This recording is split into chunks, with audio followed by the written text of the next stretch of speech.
Oke. Bismillahirrahmanirrahim. Assalamualaikum warahmatullahi wabarakatuh.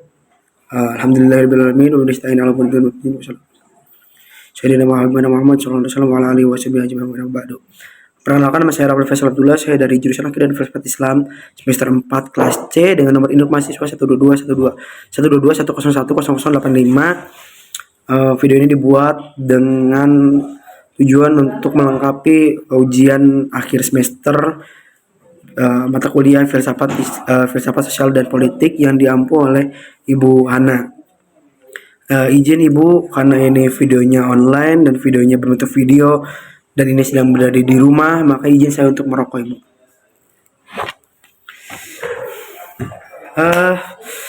Oke, aku pengen ngomongin tentang kapitalisme dan kapitalisme zaman dulu dan kapitalisme zaman sekarang gitu ya.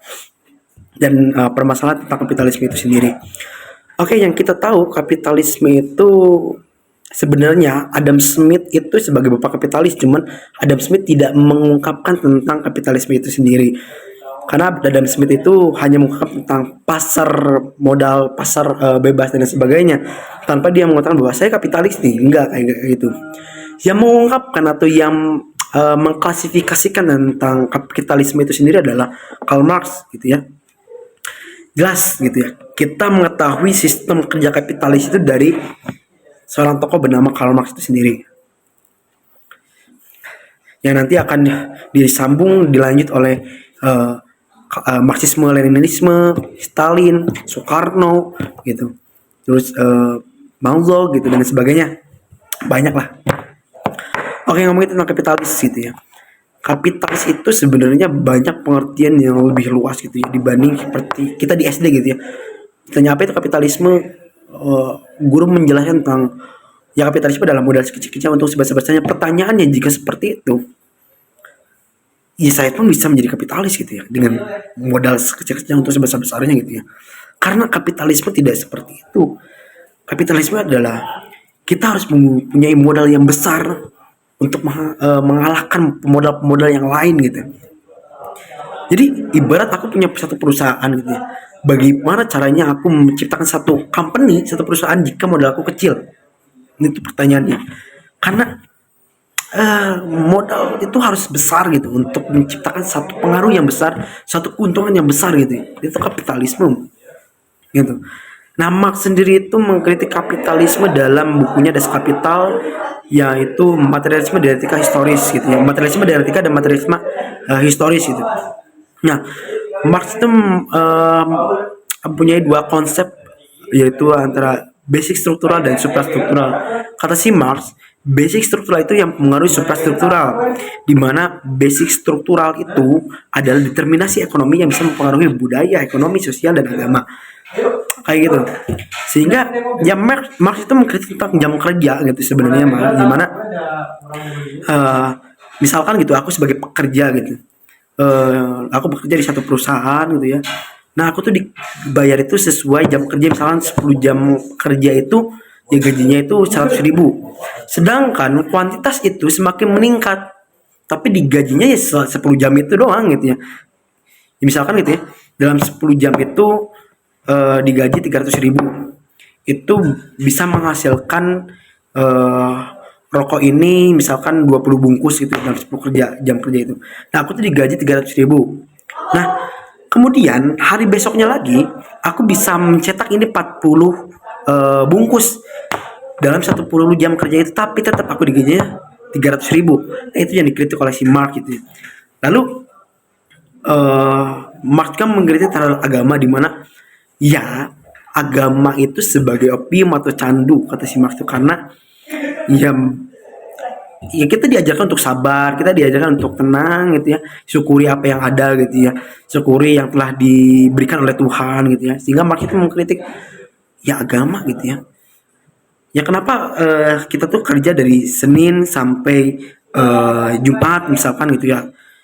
Ya hari Jumatnya itu untuk dipakai untuk beribadah sholat Jumat ya, untuk didoktrin oleh para ustadz gitu ya, untuk ya udahlah terima aja gaji segitu, syukuri aja gitu ya, yang penting mah ntar dapat surga dan sebagainya. atau enggak di Eropa gitu ya, kerja itu dari Senin sampai Sabtu, minggunya itu dipakai untuk beribadah gitu ya.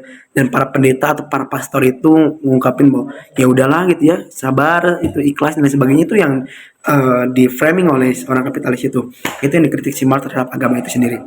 Nah, makanya kenapa basic struktural itu mempengaruhi suprastruktural, karena itu tadi semua itu harus menggunakan ekonomi kata si Marx gitu ya. Bahwa masalah perut itu yang utama dibanding budaya, dibanding pendidikan, dibanding itu, karena menurut si Marx ya pendidikan bisa maju kalau ekonominya itu maju. Budaya itu bisa maju kalau ekonominya maju gitu ya. Itu sih, cuman tadi dikritik juga sama si neo marxisme, si Maca Frankfurt, kata si Maca enggak juga gitu ya, justru basic suprastruktural yang mempengaruhi basic struktural gitu, kata si Maca Frankfurt tuh. Ininya itu seperti itu. Jadi Marx itu melihat kapitalisme itu sebagai satu company, satu perusahaan yang besar yang merenggut kebebasan, atau istilahnya itu mengeksploitasi para pekerjanya gitu, kayak gitu. Kemudian jika kita korelasikan di zaman sekarang gitu ya, kapitalisme itu bukan bentuk sebagai perusahaan lagi gitu ya. Bahkan dalam satu pendidikan pun itu dikapitalisme gitu ya, dikapitalisasi gitu ya. Contohnya itu ya, oke lah kita buka-bukaan di sini gitu ya, tentang UIN gitu ya. UIN sendiri gitu misalkan gitu ya, ada yang daftar apa ya, ada yang daftar mandiri itu 50.000 orang misalkan gitu ya, dengan harus membayar 250.000 gitu. Yang keterima itu adalah 200 misalkan 5.000 ya. 45.000 itu kemana gitu? Uangnya itu kemana? Apakah dibalikan lagi ke orangnya atau dipakai untuk apa gitu ya? Gitu kan? Maka kan di situ ada nilai lebih, nilai guna, dan nilai tukar gitu ya. Nah, nilai tukarnya itu ya ada uang itu sendiri gitu. Uang itu untuk kita mendaftar gitu ya. Nilai gunanya itu ya kita ujian gitu ya. Kita mendapatkan satu fasilitas untuk ujian di ruang ujian gitu dan sebagainya. Nilai lebihnya itu ya kampus mendapatkan omset di mandiri tersebut gitu ya. Nah, kemudian iya itu menjadi satu pertanyaan gitu, uang itu kemana gitu.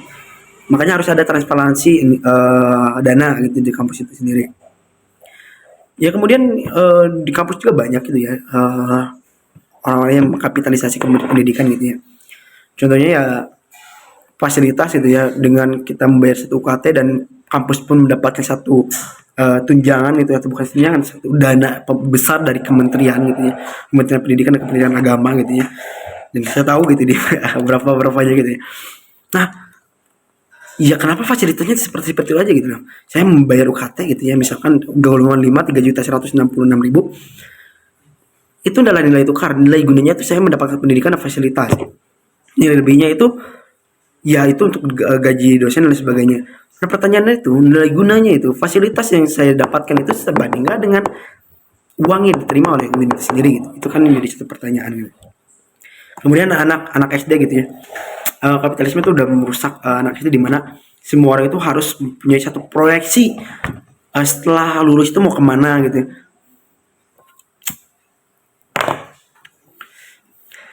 Setelah lulus itu mau jadi apa gitu ya. Kebanyakan itu kita di sekolah itu ya tujuan kita berpendidikan itu untuk mencari pekerjaan gitu ya, sehingga kita tuh menjadi satu alat itu untuk orang-orang kapitalis gitu ya, dimana kita tidak pernah diajarkan untuk berbisnis, kita tidak pernah diajarkan untuk menjadi satu manusia, tapi kita diajarkan untuk menjadi satu pekerja.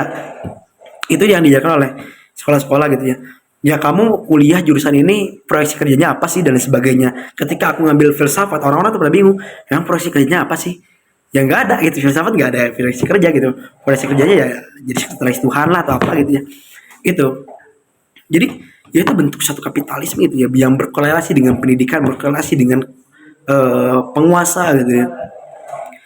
Nah pertanyaannya itu banyak sekali yang aku pikirkan gitu ya, di mana ya kapitalisme di zaman si Marx itu tidak relevan untuk dianalisis di zaman sekarang. Menurutku demikian. Karena Marx itu mengartikan kapitalisme sebagai suatu company, suatu perusahaan, di mana ya kita bisa membayangkan tentang surga dan neraka, tapi kita tidak bisa membayangkan kapitalisme itu hancur. Menurut si Marx, kapitalisme hancur itu dengan kita menjadikan satu perusahaan lain itu ya. Aku punya satu perusahaan, ada perusahaan lain misalkan, aku makan perusahaan ini gitu ya, dan aku menjadi satu yang lebih besar. Itu kapitalisme menurut si Marx gitu ya. Yang dimana ya kapitalisme akan hancur dengan sendirinya gitu ya. gitu. Cuman ya analisis Marx itu tidak bisa relevan di zaman sekarang karena kita tidak tahu kapitalisme seperti apa gitu. Kita tidak tahu siapa itu kapitalisme gitu. Siapa orang yang di balik kapitalisme itu sendiri gitu ya. Karena Elon Musk gitu ya, atau enggak si Bez, Bezos gitu ya, terus si pemilik Facebook gitu ya, Mark Zuckerberg gitu. Itu sendiri menurutku itu bukan seorang kapitalis gitu.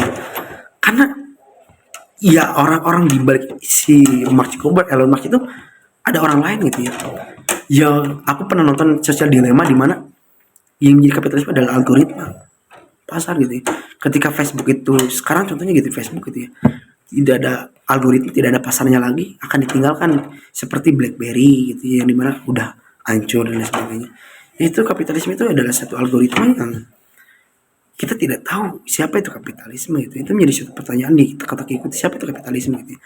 Karena ya menurut saya sendiri kapitalisme adalah AI gitu ya, intelligence artificial gitu, dimana bukan satu perusahaan doang yang memegang AI ini ya, banyak perusahaan yang memegang AI gitu ya. Yang dimana data-data kita tuh disimpan di sana loh gitu ya, dan yang mengelola data itu bukan manusia gitu, tapi sistem itu sendiri, AI itu sendiri gitu. Nah, teknologi itu sendiri yang menyimpan data kita, karena nggak mungkin kita sebagai manusia itu bisa mengontrol data yang begitu banyaknya gitu, kayak gitu. Ya itulah si kapitalisme yang menurutku gitu ya, dimana ya kita tidak bisa istilahnya kita tidak bisa melawan kapitalisme gitu ya, karena ya menurutku pribadi kita harus adaptasi atau punah gitu ya. Ketika kita terus melawan kapitalisme kita akan punah gitu menurutku gitu ya. Atau bisa aja gitu ya kita bisa melawan kapitalisme dengan revolusi besar-besaran. Itu sih dengan revolusi seperti apa? I don't know. Mungkin sekian gitu ya, ngomongin tentang kapitalisme gitu ya. Ya sekian dari saya, kurang lebihnya mohon maaf. Wassalamualaikum warahmatullahi wabarakatuh.